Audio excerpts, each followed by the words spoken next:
大部分人呢，在规划 Social Security Benefit 的时候呢，都是想到说几岁提领，那却忽略了夫妻之间最大的变数。第一个呢，就是年龄的差距；第二个呢，就是收入的差距。那这两个因素呢，几乎决定了最佳提领的策略。如果你是已婚的夫妻，真正要考虑的不是只有你的年龄，而是夫妻年龄差距多少，谁赚的比较多，收入差距有多少。今天呢，我会用4个核心的观念带大家看一下到底怎么规划比较合理。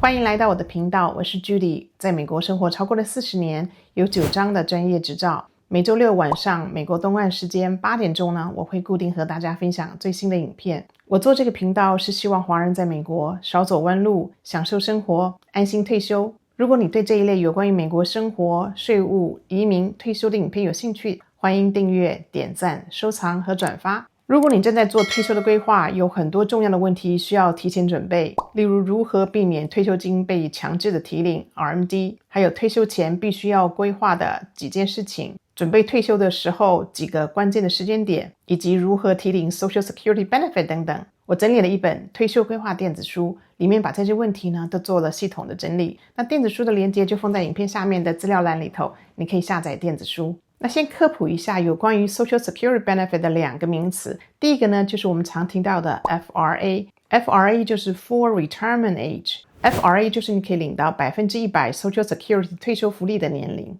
那如果在 FRA 之前开始领的话呢，福利就会永久的减少。如果能延后到70岁再领的话呢，福利可以增加。1960年以后出生的朋友呢， FRA 就是67岁了。那67岁以后，每延后1年就多 8% 的福利。那第二个，什么是 PIA 呢？就是 Primary Insurance Amount。PIA 就是你在 FRA 的时候呢，每个月可以提领到的标准退休金金额。那它是 Social Security 根据你的工作收入记录计算出来的，也是很多配偶福利和遗属福利的重要基础。Social Security 呢，其实有2种来源了。第一个呢，就是自己的退休福利 Retirement Benefit。第二个呢，就是配偶的福利和遗属的福利，也就是 Spousal Benefit 和 Survivor Benefit。很多夫妻在申请的时候犯的错误就是只考虑了自己能领多少，没有考虑到将来呢另一半能领多少。尤其是高收入的配偶啊，延后到70岁领，往往不只是增加自己的退休金，更是呢提高了未来遗属福利了。所以我们今天所有的案例呢，都围绕在2件事情上面。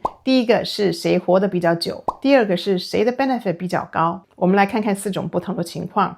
案例1呢，就是夫妻之间他年龄差很多，但是他的收入可是差不多。在这个案例里面，先生是70岁，太太是60岁。假设2个人的 Full Retirement Age 呢都是67岁， PIA 呢都是3000块钱一个月，领取的年龄呢，如果是在62岁领的话，大概是2100左右。那在67岁领的话，就可以达到3000块，就刚刚说的 PIA 是3000块。可是如果可以延后到70岁领的话呢，就可以拿到3720块钱了。在这种情况呢，如果62岁提前在 FRA 领，那只能拿到2100块钱，也就是67岁那时候 PIA 的 70%。可是如果先生能等到70岁再开始领，那每个月呢就可以领到67岁那时候 PIA 3000块钱的 1.24 倍，也就是3720块钱。太太等到70岁领也是可以领到3720块钱。这个是假设10年之间 Social Security Benefit 它计算的公式没有改变的情况下，那夫妻2个人退休每个月有7440块钱，1年下来就有89280块钱了。如果2个人的收入本来就差不多，那把自己的 benefit 做到最高，也就是说如果能延到70岁再领呢，通常来讲是最好的策略。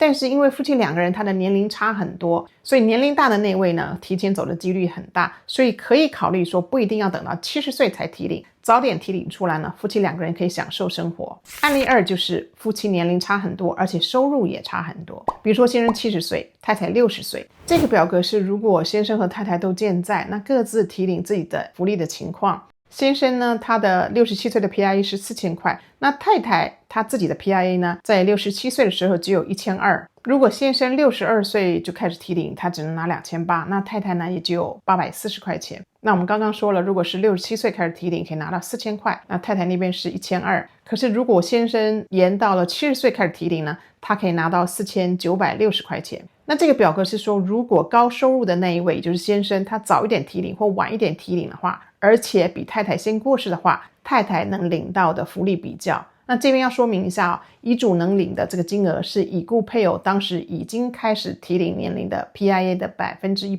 像这个例子，比如说先生62岁就开始提领自己的社安金，之后过世了，那么62岁时候的 PIA 呢是2800，太太就只能拿到2800。可是如果先生呢到70岁才提领自己的社安金，那之后过世了，太太呢就可以拿到4960块钱。因为先生在70岁的时候，他拿到的社安金福利是4960块钱。